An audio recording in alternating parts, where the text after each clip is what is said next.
Prezados irmãos, nós vamos iniciar o nosso trabalho. Quarta-feira, o relógio não para e todos nós temos outros compromissos. E, sem mais delongas, vamos às nossas tarefas espirituais que nos têm sustentado na vida, na luta, no trabalho, nas responsabilidades e tudo o mais, com certeza, que renascemos para executar. Hoje nós vamos ver mais um capítulo da Boa Nova, é o de número 13º. Pecado e punição. Ainda é em cima do episódio da pecadora que seria apedrejada, se não for a intercessão do Senhor Jesus na praça, e em função disso estabeleceu-se entre o Senhor e alguns dos discípulos diálogos que Humberto de Campos faz registrar nessa obra maravilhosa, a Boa Nova, e que os evangelistas, por falta de espaço, com certeza, não fizeram registrar. E como nós todos que estudamos doutrina espírita, que é a doutrina de nosso Senhor Jesus Cristo, um tio, uma vírgula, uma pontuação numa frase do Senhor Jesus tem grande significado para cada um de nós.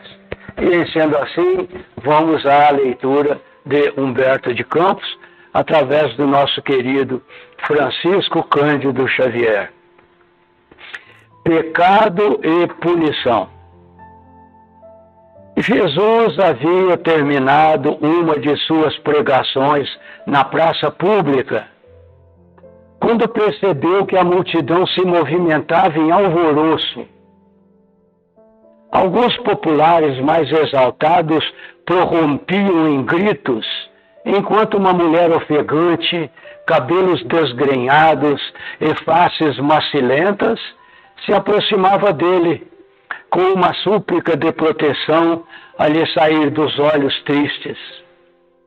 Os muitos judeus ali aglomerados excitavam o ânimo geral, reclamando o apedrejamento da pecadora, na conformidade das antigas tradições. Solicitado então a se constituir juiz dos costumes do povo, o mestre exclamou com serenidade e desassombro, causando estupefação aos que o ouviram. Abre aspas. Aquele que estiver sem pecado, atire a primeira pedra. Fecha aspas. Por toda a Assembleia se fez sentir uma surpresa inquietante. As acusações morreram nos lábios mais exaltados. A multidão em si mesmava-se para compreender a sua própria situação. Essa frase está arriscada no meu livro. A multidão em si mesmava-se para compreender a sua própria situação. Enquanto isso, o mestre pôs-se a escrever no solo despreocupadamente. Aos poucos, o local ficara quase deserto. Apenas Jesus e alguns discípulos lá se conservavam, tendo ao lado a mulher a ocultar as faces com as mãos.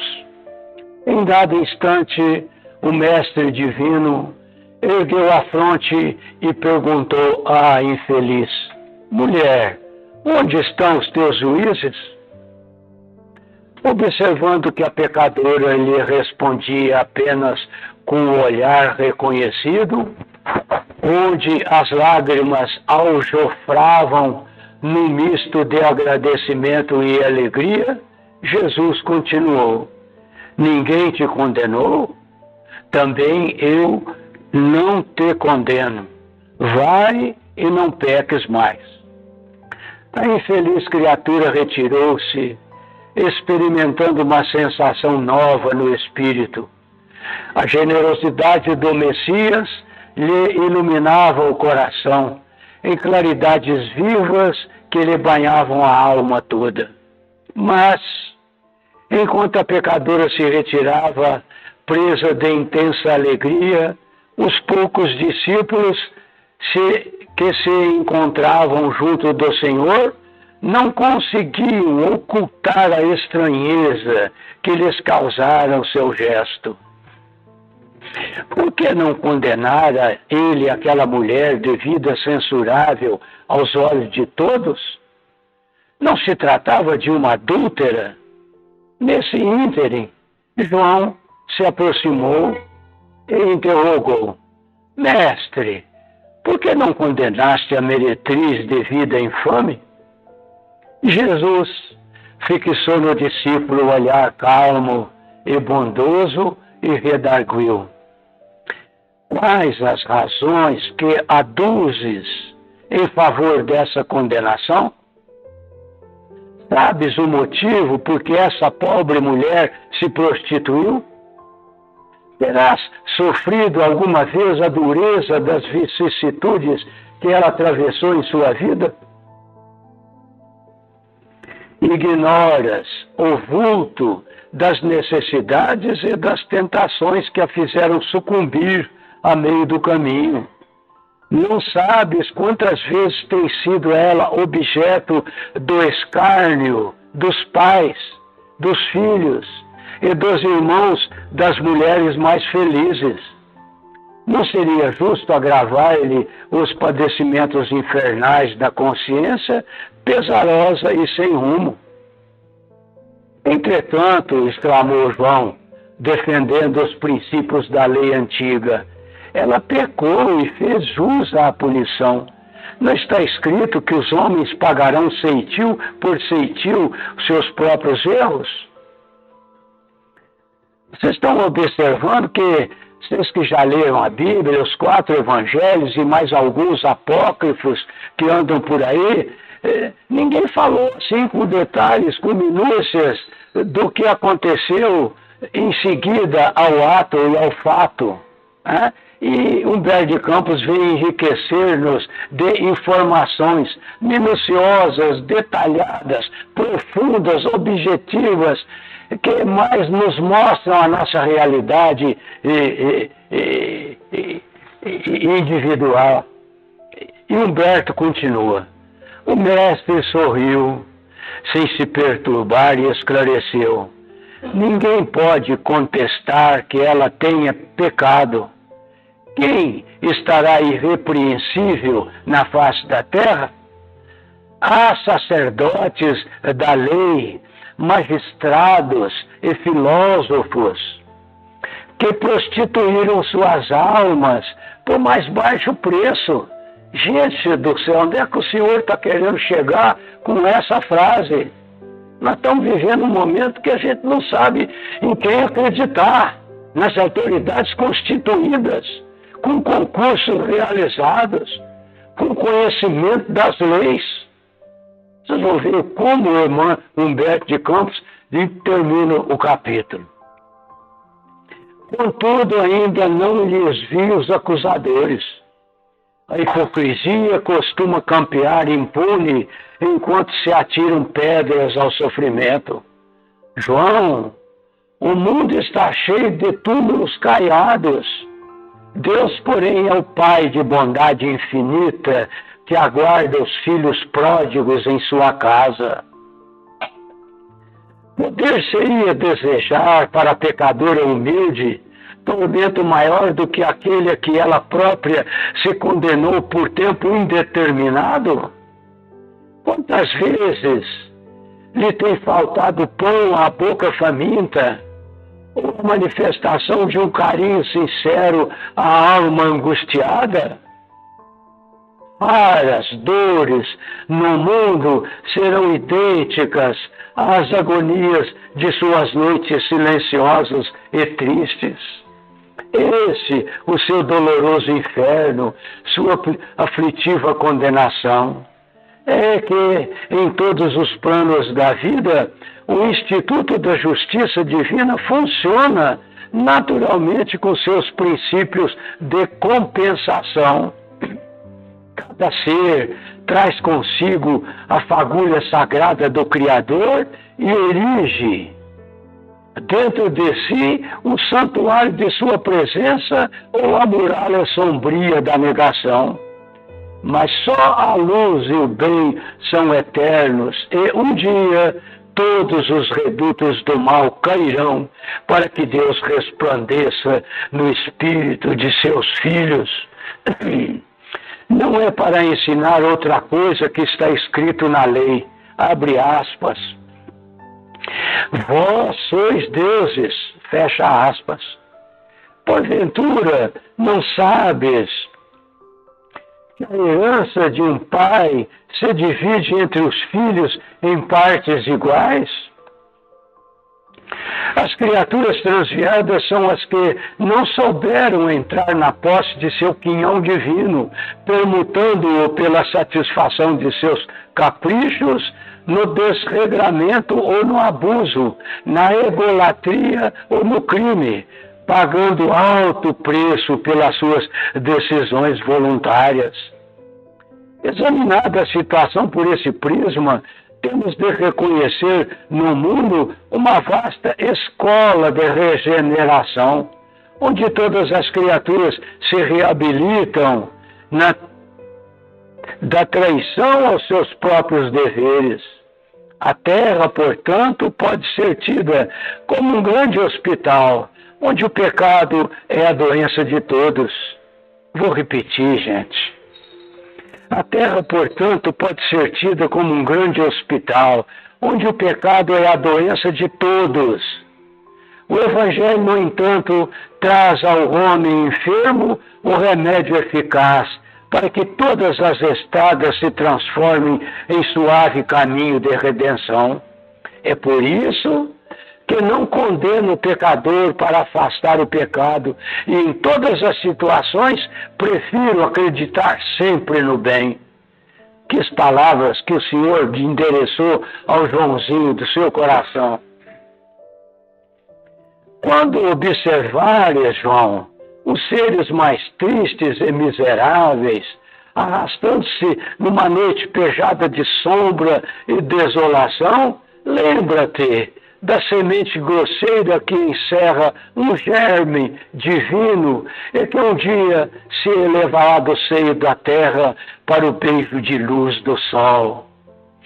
Terminada a explicação do mestre, o filho de Zebedeu, deixando transparecer na luz do olhar a sua profunda admiração, pôs-se a meditar nos ensinamentos recebidos. Muito tempo ainda não transcorrera depois desse acontecimento, quando Jesus subiu de Cafarnaum para Jerusalém, acompanhado por alguns de seus discípulos. Celebravam-se festas tradicionais entre os judeus. O Messias chegou no sábado, sob a fiscalização severa dos espíritos rigorosistas ou rigoristas de sua época. Não foram poucos os paralíticos que o cercaram, ansiosos pelo benefício de sua virtude salvadora. Escandalizando os fanáticos, o Mestre curava e consolava na sua jornada de gloriosa redenção, explicando que o sábado fora feito para o homem, não o homem para o sábado, enfrentava sorridente as preocupações dos mais exigentes. Vendo tantos cegos e aleijados aglomerados à passagem, Tiago o interpelou. Mestre, sendo Deus tão misericordioso, por que pune seus filhos com defeitos e moléstias tão horríveis? Acreditas, Tiago, respondeu Jesus, que Deus desça de sua sabedoria e de seu amor para punir seus próprios filhos? O Pai tem o seu plano determinado com respeito à criação inteira. Mas dentro desse plano, a cada criatura cabe uma parte na edificação pela qual terá de responder. Abandonando o trabalho divino para viver ao sabor dos caprichos próprios, A alma cria para si a situação correspondente, trabalhando para reintegrar-se no plano divino, depois de se haver deixado levar pelas sugestões funestas, contrárias à sua própria paz. João compreendeu que a palavra do Messias era a confirmação dos ensinamentos que já ouvira de seus lábios na tarde em que a multidão exigia o apedrejamento da pecadora. Afastaram-se em seguida do tanque de Betsaida, como eu gosto dessas palavras, Cafarnaum, Galileia, Betsaida, coisas que falam do Senhor e que dizem respeito, com certeza, a cada um de nós que vivíamos naquele tempo. Afastaram-se em seguida do tanque de Betsaida, cujas águas eram tidas em Jerusalém na conta de miraculosas, e onde o mestre fizera andar paralíticos, dera vista a cegos e limpara leprosos.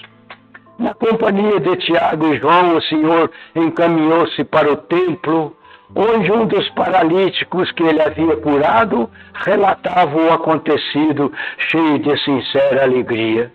Jesus aproximou-se dele e, deixando entrever aos seus discípulos que desejava confirmar os ensinamentos sobre pecado e punição, falou-lhe abertamente, como se lê no texto evangélico de João, abre aspas, eis que estás são, não peques mais, para que te não suceda coisa pior. Vou repetir, eis que estás são, não peques mais, para que te não suceda coisa pior. E Humberto encerra o capítulo. Desde que esses ensinos foram dados, novas ideias de fraternidade povoaram o mundo com respeito aos transviados, aos criminosos e aos inimigos, atingindo a própria organização política dos estados.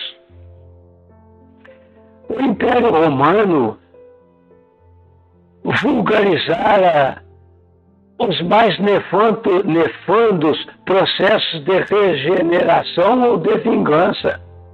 Escravos ignorantes eram pasto das feras. Nos divertimentos públicos, pelas faltas mais insignificantes nas casas dos patrícios. Só de uma vez, 30.000 desses servos, a quem se negara qualquer bem do espírito, foram crucificados numa festa, próximo aos soberbos aquedutos da Via Ápia. Os açoites humilhantes eram castigo suave. Entretanto, desde a tarde em que Jesus se encontrou com a pecadora em frente da multidão, um pensamento novo entrou a dominar aos poucos o espírito do mundo. A substância evangélica do ensino inovidável penetrou o aparelho judiciário de todos os povos. Vou repetir porque está escrito no meu livro. A substância evangélica do ensino inovidável penetrou o aparelho judiciário de todos os povos. A sociedade começou a compreender suas obrigações e procurou segregar o criminoso como se isola um doente, buscando auxiliar-lhe a reforma definitiva por todos os meios ao seu alcance. Os menores delinquentes foram amparados pelas numerosas escolas de regeneração. Todo o sistema da justiça humana evolveu para os princípios da magnanimidade e os juízes modernos. Olha, gente, e os juízes modernos, lavrando suas sentenças, sem nunca haverem manuseado o Novo Testamento, talvez ignorem que procedem assim por ter sido Jesus o grande reformador da criminologia no mundo. Humberto de Campos, para a alegria dos nossos ouvidos e da nossa alma e para a paz do nosso coração. Tudo nasceu com ele e tudo caminha sob a égide do seu trabalho milenar e morredouro, que cada um de joelhos tem que reconhecer o seu grande trabalho. Constituiu a terra, realizou todos os trabalhos preparativos a que nós pudéssemos vir, antes mesmo da nossa conscientização como seres racionais e humanos.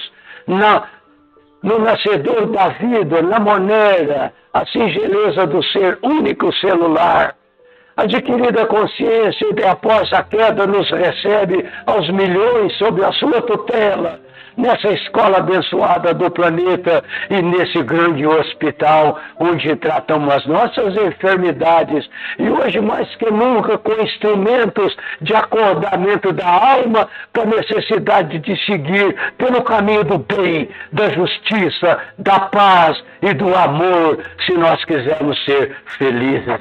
E com essas palavras nós abrimos o nosso trabalho de uma quarta-feira nas bênçãos da nova era de José Marques Garcia, após as leituras de Humberto de Campos, que duraram 22 minutos, com mais 3 dos nossos pequenos comentários. Dona Lília, com a primeira mensagem de ofício. E o nosso agradecimento pela presença de vocês, porque vocês estão contribuindo para que nasça o CD de número 147 no nosso projeto de chegar nos de 425. Depois de nós ouvirmos a mensagem da Boa Nova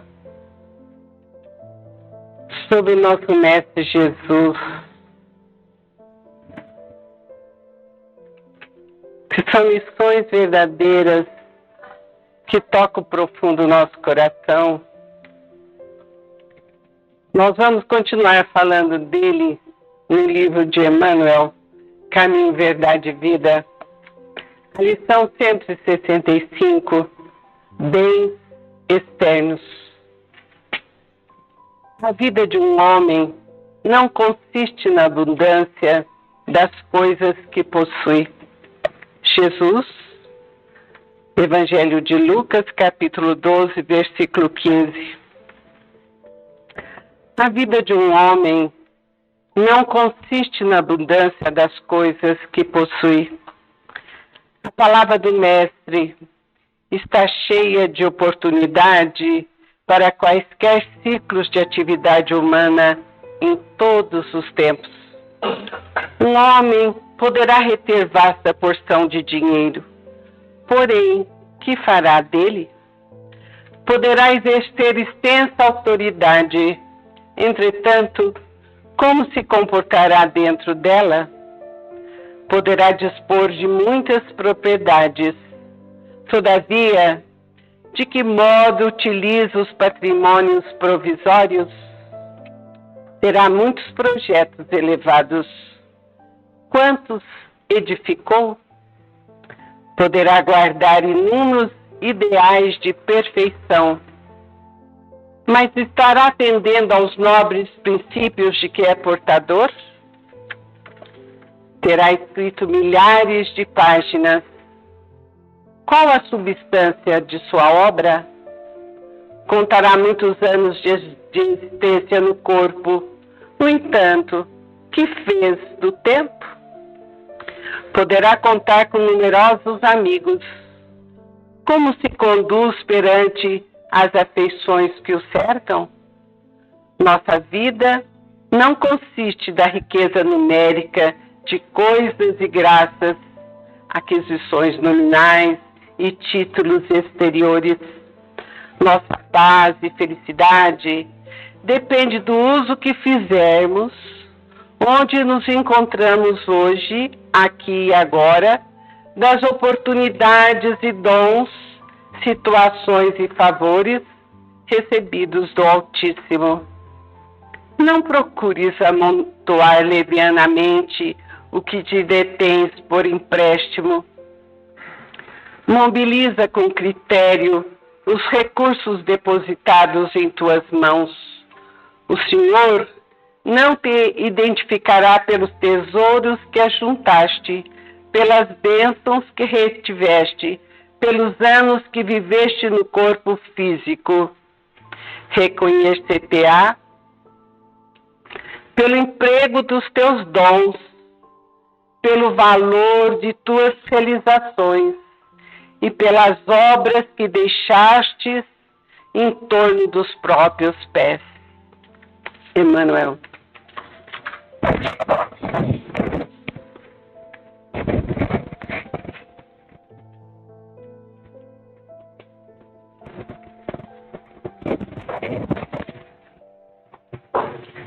Lição de número 166. Posses definitivas. Eu vim para que tenham vida e a tenham em abundância.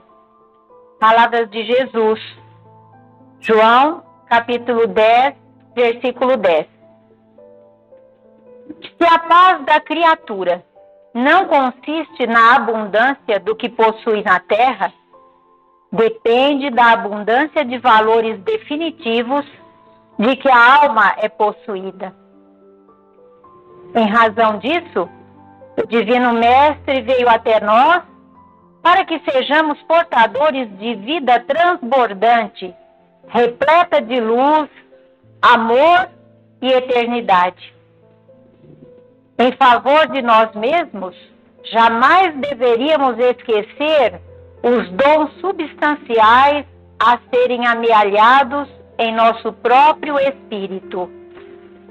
No jogo de forças exteriores, jamais encontraremos a iluminação necessária. Maravilhosa é a primavera terrena, mas o inverno virá depois dela. A mocidade do corpo é fase de embriagantes prazeres. No entanto, a velhice não tardará. O vaso físico mais íntegro e harmonioso experimentará um dia a enfermidade ou a morte. Toda a manifestação de existência na Terra é processo de transformação permanente. É imprescindível construir o castelo interior, de onde possamos erguer sentimentos aos campos mais altos da vida. Encheu-nos Jesus de sua presença sublime, não para que possuamos facilidades efêmeras, mas para sermos possuídos pelas riquezas imperecíveis. Não para que nos cerquemos de favores externos, e sim para concentrarmos em nós as aquisições definitivas. Sejamos portadores da vida imortal. Não nos visitou o Cristo como doador de benefícios vulgares.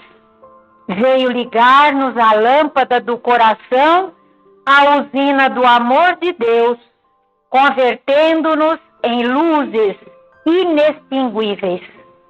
Emmanuel.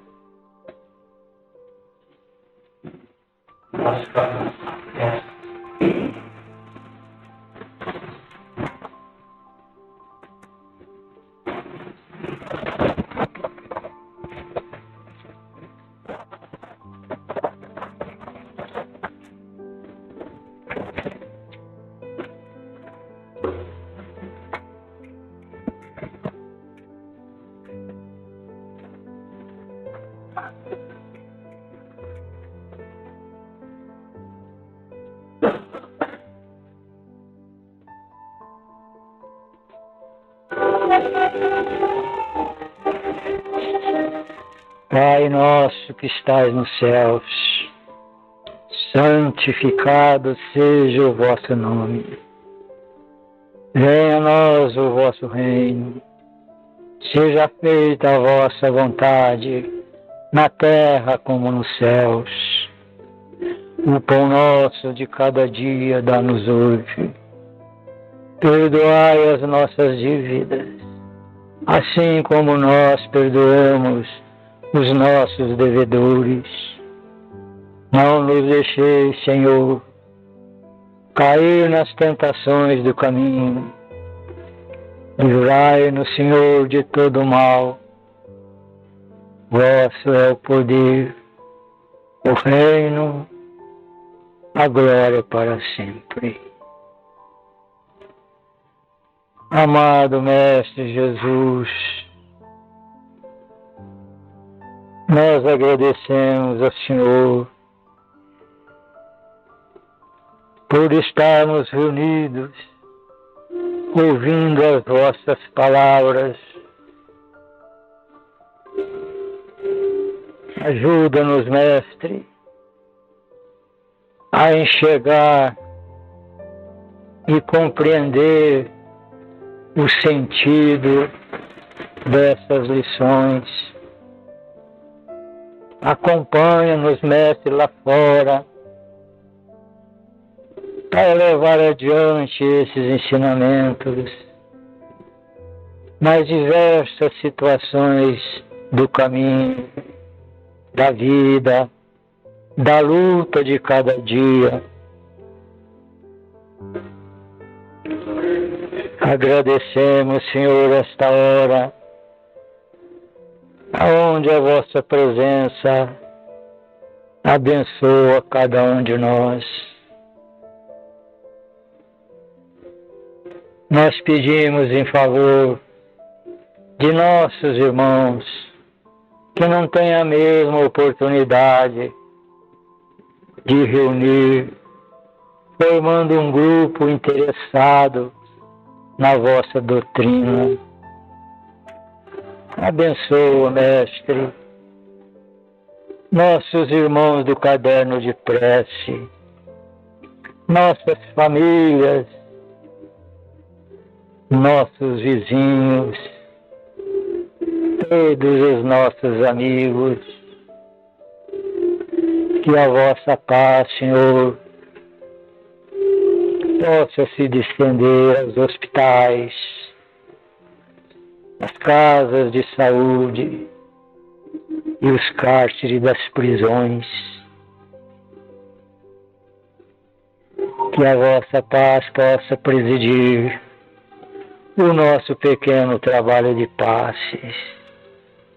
Muito obrigado, Jesus, por esta hora, pela vossa presença.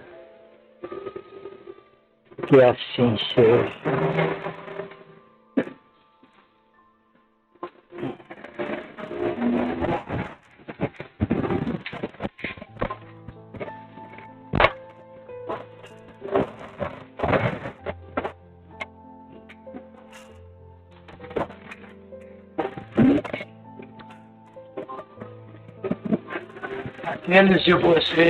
Aqueles de vocês que desejarem CDs, me tragam o CD virgem e eu mando gravar. Eu montei um escritóriozinho com gravação para fazer esse trabalho. E é de muito gosto que eu gravo. Amanhã, por um motivo ou por outro, não pode vir à reunião, em casa põe um CDzinho, escuta, estará participando da reunião.